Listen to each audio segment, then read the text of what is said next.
ప్రభువైన యేసు క్రీస్తు వారు తెలియజేస్తున్న మాట, పరలోక రాజ్యము సమీపించింది, మారు మనస్సు పొందండి. ప్రభు మాత్రమే కాదు, బాప్తిజం ఇచ్చి యోహాను కూడా అదే విషయాన్ని తెలియజేస్తున్నాడు. పరలోక రాజ్యము సమీపించింది, మారు మనస్సు పొందండి, మారు మనస్సుకు తగిన ఫలము ఫలించండి అని తెలియజేస్తూ ఉన్నాడు. కానీ అందరూ చేస్తున్న పని ఏమిటి? మతం మార్చుకుంటున్నారు, కులం మార్చుకుంటున్నారు, ప్రాంతాన్ని మార్చుకుంటున్నారు, మరికొందరైతే వారి రంగును కూడా మార్చుకుంటున్నారు. అయితే వారి బుద్ధిని మాత్రం మార్చుకోవడం లేదు, వారి మనస్సును మాత్రం మార్చుకోవడం లేదు. దేవుడు కోరుకునేది మనస్సు మార్చుకోవడం, కానీ వీరు వారి యొక్క అట్మాస్ఫియర్ను మార్చుకుంటున్నారు తప్ప వారిని వారు మార్చుకునే ప్రయత్నం చేయట్లా. వారి చుట్టూ ఉన్న వాతావరణాన్ని మార్చుకునే ప్రయత్నం చేస్తున్నారు తప్ప వారి లోపల వైపు ఉన్న హృదయాన్ని మార్చుకునే ప్రయత్నం చేయట్లా. హృదయం మార్పు ఎటువంటిదో బైబిల్లో అద్భుతమైనటువంటి సాక్ష్యాలు ఉన్నాయి. వాటిలో మచ్చుకు ఒకరి గురించి మీకు తెలియజేస్తాను. మనం చూస్తాం జక్కయ్యను గురించి. లూకాసు వార్త 19వ అధ్యాయము 1వ వచనము. ఆయన సంచరించుచు యెరికో పట్టణంలో ప్రవేశించి దాని గుండా పోవుచుండెను.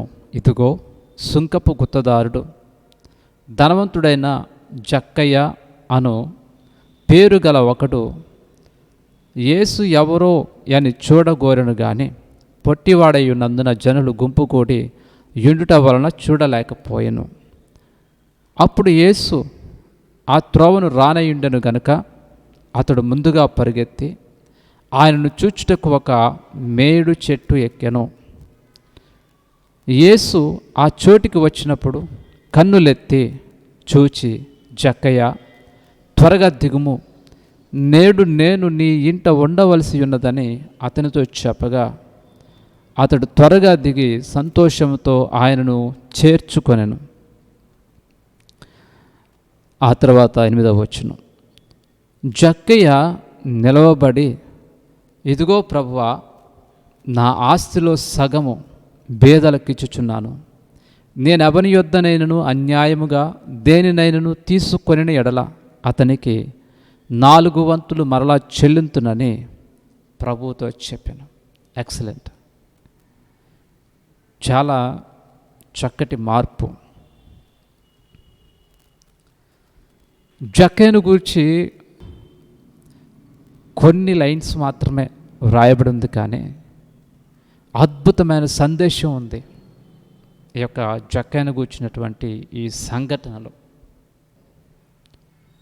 జక్కయ్య ఆశపడ్డాడు ప్రభువైన యేసు క్రీస్తుని చూడాలని, పరుగెత్తుకొని వచ్చాడు. కానీ తాను పొట్టివాడై ఉండటం బట్టి మేడు చెట్టు ఎక్కి ప్రభువుని చూసే ప్రయత్నం చేశాడు. బైబిల్లో ఒక అద్భుతమైన వాక్యం ఉంది, ఎందరూ నన్ను వెతకగోరుదురో నేను వారికి దొరుకుతాను అని ప్రభువు తెలియజేసినటువంటి మాటను ఈ సమయంలో జ్ఞాపకం చేస్తున్నాను. జక్కయ్య ప్రభువును వెతకగోరాడు. అక్కడ అంతమంది ఉన్నప్పటికీ కూడా ప్రభు యొక్క దృష్టి ఎవరి మీదకి వెళ్ళింది అంటే జక్కయ్య మీదకి వెళ్ళింది. జక్కయ్య యొక్క మనస్సును ప్రభువు చూశాడు. వెంటనే జక్కయ్యతో అంటున్నాడు, జక్కయ్య దిగిరా, నేడు నేను నీ ఇంట ఉండవలసి ఉన్నది అన్నప్పుడు సంతోషంగా దిగి వచ్చి అక్కడ వ్రాయబడిన మాట, అతనిని చేర్చుకొనెను. ప్రభువును చేర్చుకొనెను. ఎంత చక్కటి మాట. నేను ఇక్కడ మీకు తెలియజేయాలి అనుకుంటున్న విషయం ఏమిటంటే, అప్పటి వరకు ఎంతో కఠినమైన హృదయం కలిగిన వాడు ఈ జక్కయ్య. అందిన చోటల్లా దోచుకునేవాడు, వసూలు చేయవలసిన దానికంటే ఎక్కువ పన్ను వసూలు చేసేవాడు, ఏమాత్రం జాలి కానీ ఏమాత్రం దయ కానీ చూపించేవాడు కాదు. బహుమూర్ఖుడు, బహు కఠినుడు. అటువంటి జక్కయ్య ఒక్కసారి ప్రభువైన యేసు క్రీస్తును దర్శించిన తర్వాత, ఒక్కసారి ప్రభు చేత దర్శించబడిన తర్వాత ప్రభువుని తాను చేర్చుకున్నాడు. చేర్చుకున్న వెంటనే ఆ వ్రాయబడినటువంటి మాట, ఆ 8వ వచనము ఏమని ఉందో తెలుసా? జక్కయ్య నిలవబడి, ఇదిగో ప్రభువా, నా ఆస్తిలో సగము బీదలకు ఇచ్చుచున్నాను. నేను ఎవని యొద్దనైనను అన్యాయముగా దేనినైనను తీసుకుని ఎడల అతనికి 4 వంతులు మరలా చెల్లింతునని ప్రభువుతో చెప్పాను. ఎంత చక్కటి మార్పు అండి! ప్రభువు దర్శించిన వెంటనే, ప్రభువుని చేర్చుకున్న వెంటనే తన హృదయము మార్పు నొందింది. తన హృదయము మారిపోయింది. తనేమంటున్నాడు తెలుసా? నేను సంపాదించిన సంపాదనలో నా ఆస్తిలో సగభాగము నేను బీదలకు ఇచ్చి వేస్తాను, దానం చేస్తానంటున్నాడు. బీదల మీద జాలి చూపిస్తున్నాడు, దయ చూపిస్తున్నాడు. అంతేకాదు, ఎవరి దగ్గర నుంచి అయితే నేను బలవంతంగా లాక్కున్నానో వారికి 4 వంతులు నేను చెల్లించేస్తాను అంటున్నాడు. కఠినమైన స్వభావం తీసివేయబడి మెత్తని సౌమ్యమైనటువంటి స్వభావం తను సంపాదించుకున్నాడు, పొందుకున్నాడు. దేవుని యొక్క వాక్యము తెలియజేస్తూ ఉంది, మనసు ఇటు శరీరాన్నైనా అనుసరించగలదు, లేదా అటు ఆత్మనైనా అనుసరించగలదు. అందుకే రోమిలికి రాసిన పత్రికలో పౌలు గారు ఇలాగ తెలియజేస్తూ ఉన్నాడు. రోమిలకు రాసిన పత్రిక 8వ అధ్యాయము 5వ వచనాన్ని మనం చూసినట్లయితే,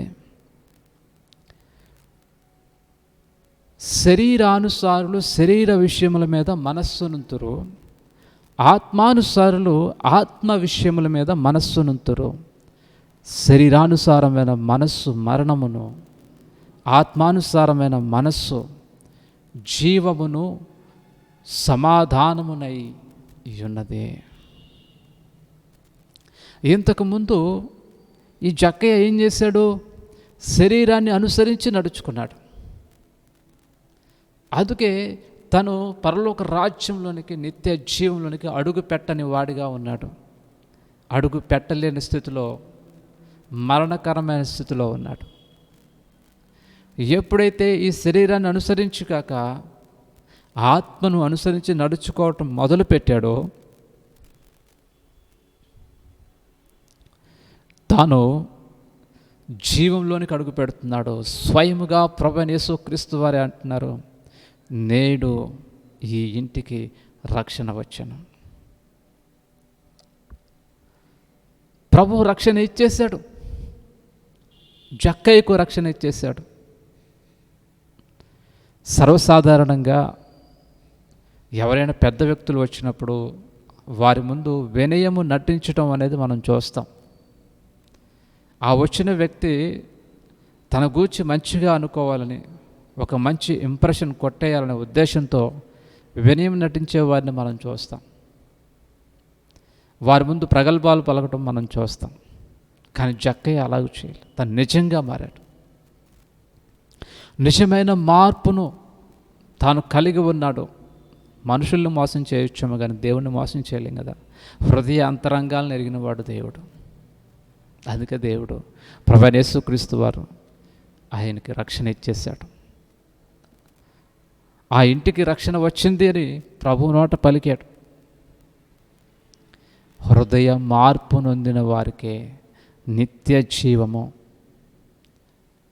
నేను యేసుక్రీస్తును దేవునిగా నేను అంగీకరించి నడుచుకుంటున్నానుగా అంటే సరిపోదు. నీ హృదయము మార్పు నొందాలి. దేవుని వాక్యంలో ప్రభువైన యేసుక్రీస్తు వారు అంటున్నారు, నీ హృదయము దేనితో నిండిందో అదే నీ నోరు మాట్లాడుతుంది. నీవు తినే దానివల్ల నీకు అపవిత్రత లేదు, కానీ నీవు నింపుకున్నటువంటి ఆ మనస్సును బట్టి, నీవు హృదయంలో కలిగి ఉన్నటువంటి ఆ చెడుతనమును బట్టి నువ్వు అపవిత్రుడిగా ఉన్నావు. స్పష్టంగా దేవుడు తెలియజేస్తామన్నాడు. నా ప్రియ సహోదరుడా, ప్రియ సహోదరి, ప్రియ తల్లి, ప్రియ తండ్రి, నేను మీకు మరొక ఎగ్జాంపుల్ తెలియజేస్తాను. మనకి ఎంతో పరిచయం ఉన్నటువంటి వ్యక్తి పౌలు గారు. ఆయన యొక్క చరిత్ర తెలియని వారంటే ఎవరు లేరు. ప్రభువైన యేసు క్రీస్తును గూర్చి మనం ఎలాగూ బాగా ఎరిగిన వారిగా ఉన్నామో అలాగే పౌలు గారిని కూడా బాగా ఎరిగిన వారిగా ఉన్నాం.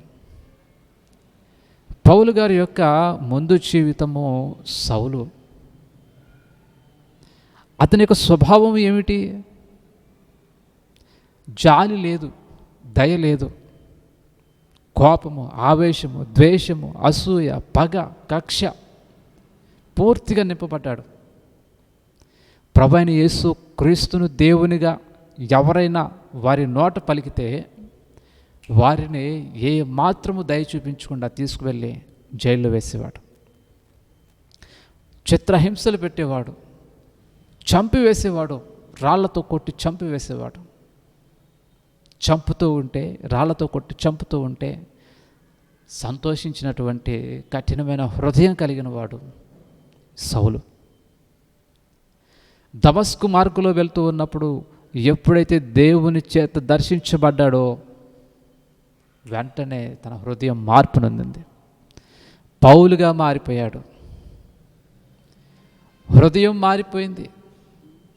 ఇప్పుడు ప్రేమ కలిగిన వానిగా ఉన్నాడు, జాలి చూపించేవానిగా, దయ చూపించేవానిగా ఉన్నాడు. అవసరమైతే తన ప్రాణాన్ని పణంగా పెట్టేవానిగా, ప్రాణత్యాగం చేయడానికి ఆయనను వెనకాడని వానిగా ఉన్నాడు. అనేకుల నిమిత్తమై భారం కలిగిన వానిగా ఉన్నాడు.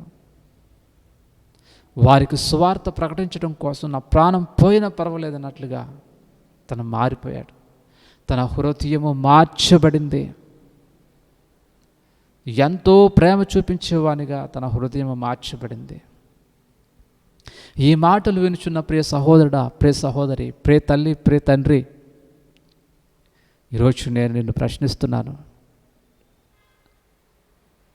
నీవెలాగున్నావు?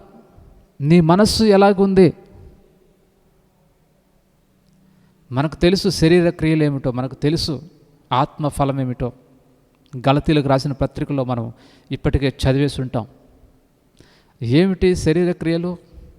జారత్వము, వ్యభిచారము, ద్వేషము, కలహము, మతతములు, విగ్రహారాధన, ఆవేశము, అల్లరితో కూడిన ఆటపాటలు, ఇవన్నీ కూడా శరీర క్రియలు. మరి ఆత్మఫలం ఏమిటి? ప్రేమ, సంతోషము, సమాధానము, దీర్ఘశాంతము, దయాళుత్వము, మంచితనము, సాత్వికము, ఆశా నిగ్రహము, విశ్వాసము, ఇవన్నీ ఆత్మఫలాలు. ఇప్పుడు నేను మీకు చెప్పినటువంటి 2 ఎగ్జాంపుల్స్లో జక్కయ్య అలాగే సౌలు, ఈ 2 ఎగ్జాంపుల్స్లో శరీర క్రియలను మనం చూసాం. వారు మార్పు నొందిన తర్వాత ఆత్మ ఫలములు వారిలో కనిపించడం మనం చూసాం. మరి మన సంగతి ఏమిటి? శరీర క్రియలే ఇంకా కనపడుతూ ఉన్నాయా? లేదా ఆత్మ ఫలాలు కూడా మనం కోసుకోవచ్చా మనలో నుంచి? మన హృదయం నిజంగా మారిందా? మన హృదయాన్ని మనం మార్చుకున్నామా? మన బుద్ధిని మనం మార్చుకున్నామా? మన ప్రవర్తనను మనం మార్చుకున్నామా? ఆత్మ పరిశీలన చేసుకోవాలి. క్రైస్తవులము అని చెప్పుకోగానే సరిపోదు. నేను ప్రభువైన యేసు క్రీస్తును నా దేవునిగా నేను అంగీకరించాను అంటే సరిపోదు. ప్రియ సహోదరుడా, ప్రియ సహోదరి, ప్రియ తల్లి, ప్రియ తండ్రి, ఈ మాటలు విన్న తర్వాత నేను దేవుడు నాతో సూటిగా స్పష్టంగా మాట్లాడుతున్నాడు అని నువ్వు భావించినట్లయితే, నీవు హృదయంలో గ్రహించిన వాడువైతే, ఇదిగో ఇప్పుడే ఈ క్షణమే నీ యొక్క ప్రవర్తనను మార్చుకున్నట్టుకు ఒక మంచి తీర్మానం తీసుకుంటే ఎంత బాగుంటుంది. మీ నిమిత్తమే ప్రార్థన చేయడానికి నేను సిద్ధంగా ఉన్నాను. ప్రార్థన చేసుకుందాం. కళ్ళు మూసుకునండి, తలలు వంచండి. మహాపరిశుద్ధుడైన పరమ తండ్రి, పరిశుద్ధుడైన దేవ, ప్రభువా, హృదయ మార్పును గూర్చి, మారు మనస్సును గూర్చి ఎంతో చక్కగా ప్రభా మాతో మాట్లాడావు తండ్రి. మీకు స్తోత్రాలు.